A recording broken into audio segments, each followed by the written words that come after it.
बचपन से ही बालक किसी न किसी रूप में अपने परिवार से, मित्रों से, विद्यालय से ये मानने लगता है कि कहीं पर कोई भगवान है।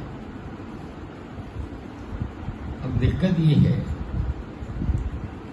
भगवान को इतने रूपों में हमारे यहाँ माना जाता है, पूजा जाता है कि मरते दम तक आदमी इस भ्रम में रहता है कि क्या मैं सही रास्ते पर हूँ,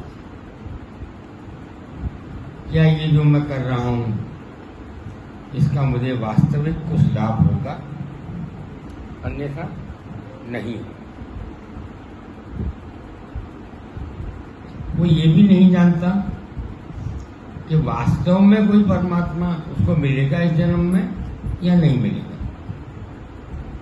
सबसे ज्यादा जो पूजा पाठ किया जाता है वो भौतिक वस्तुओं की तलाश में कुछ मांगने के लिए किया जाता है। भौतिकता और आध्यात्म दो अलग अलग जहां। ये सच है कि हम अधिकतर कुछ न कुछ मांगने के लिए, कुछ चाहने के लिए उस परमात्मा को याद करते हैं, लेकिन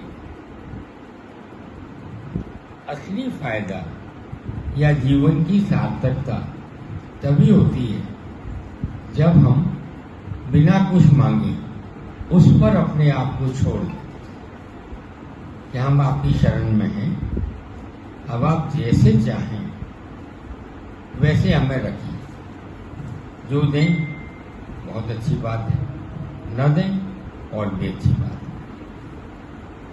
आध्यात्म के मार्ग की एक विलक्षण बात यह है कि जो इस पर आगे तरक्की करना चाहता है उसको सुख कम और दुख ज्यादा मिलते हैं। तरह तरह के इम्तिहान लिए जाते हैं। इन सब का फायदा, सोना तो आग में तपते ही कुंदन होता है। यही बात हम पर, हमारी आत्मा पर लागू होती है। गुरु महाराज साहब ने सारी विद्याओं का, सारे रस्तों का स्वयं करके देखा और फिर ये पाया कि भाई ये जो विधि है सबसे आसान है और इस युग में हमारे कल्याण के लिए उन्होंने उसको फिर बताया। ये वही क्रिया है जिसका उपदेश भगवान श्री कृष्ण ने अर्जुन को महाभारत के वक्त दिया था। कालांतर में ये विद्या हमारे देश से लुप्त हो गई और फिर जब सूफी लोग हिंदुस्तान में आए तो उनके द्वारा ये विद्या वापस आई। हम किसी भी विद्या पर चलना चाहें, अंत में वो ध्यान की क्रिया में कन्वर्ट हो जाती है। अगर हम मंत्र जाप करें तो वो भी, आप में से जिन बहनों भाइयों ने किसी मंत्र को साधने की कोशिश की है तो वो जानते होंगे कि जब लगातार मंत्र पढ़ते हैं तो उससे जो वेव्स उत्पन्न होती है, तरंगें जो उत्पन्न होती है, वो आपको एक ध्यान में ले जाती है। आप भूल जाते हैं कि आप क्या मंत्र कर रहे हैं। वो हो गया श्रोता योग, कि आपने कोई चीज सुनी और उसको अनुभव किया।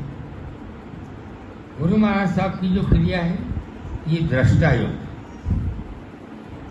और जैसा प्रिय पचौरी जी कह रहे थे कि हमें कुछ करना नहीं, करता तो गुरु महाराज साहब, पर हकीकत में भाई कम से कम आके बैठना तो है,